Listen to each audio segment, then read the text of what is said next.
I first met Donald before I met Mary. My husband, Carter, brought him into my office at Delta and introduced him as a minister that he had met. And I was shocked because I'd tried to get him to go to church. We'd been married then about, this was 72, 7 years. And he did not have any interest whatsoever. So then he brought this man in. He seemed really nice. And then when we got home, he said, I want you to go to church with me Sunday. Well, that just about blew me over. So we went to the law library where Donald was preaching then. It was called the chapel on the campus, and it was on the campus, but it wasn't a chapel. This building hadn't been built. And he preached like I had never heard before. I had grown up in a very different kind of religion. It was the Episcopal Church, which is very different from it was prayer book instead of Bible oriented. And it was incredible. And I really heard for the very first time that all have sinned and fall short of the glory of God. And I had always thought, well, I'm a pretty good girl. I don't really do anything really bad, so I must be okay.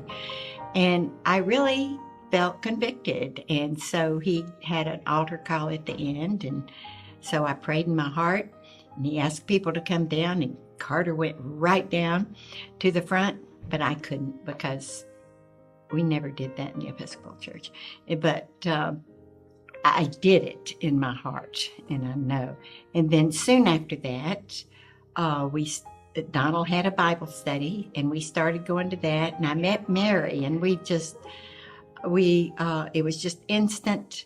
I was just really, really liked her. How could I not? And then loved both of them. And then Mary took me under her wing, and as our children were growing up, we would have a Bible study once a week, and she would just teach me, and I don't know what I would have done without either one of them, actually. But Donald took Carter, and Carter had a memory kind of like Donald's, not quite as good as Donald's, but he could memorize, and he did, and he would know right where the scriptures were, and Donald discipled him. And then we moved to Atlanta, and then Carter began practicing what Donald had taught him, and he took many men, he discipled them, and then one day he called Donald and said, Donald, I want you to come over and meet your grandchildren. So Donald went over, spent a weekend with these men, and he was just so thrilled to see his legacy. And it really was exciting for him. And then when Carter died, I called Donald, and Donald said, I'll be there. And he came, and he preached the most incredible eulogy, and just told of how proud he was of Carter and how wonderful it was to have that kind of legacy. And then afterwards, several people came up and said, I thought we were going to a memorial or a funeral, but it was a revival.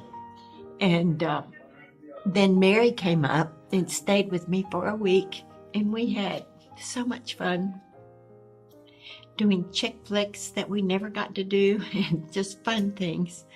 And I just love them dearly, and I thank God for them, because Carter and I probably wouldn't have made it without their prayers and their interventions.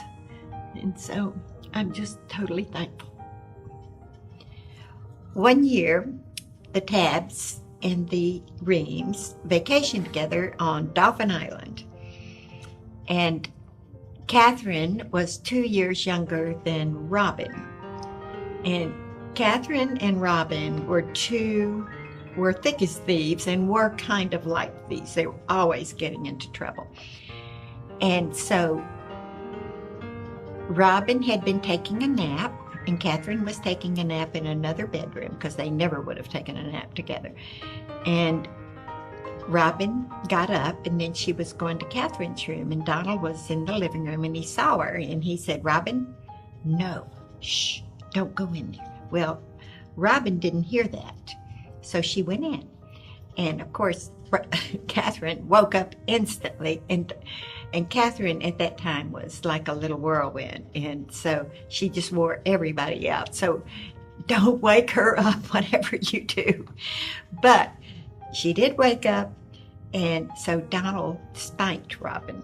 Well, Robin just got furious at him for spanking her. How dare he spank her?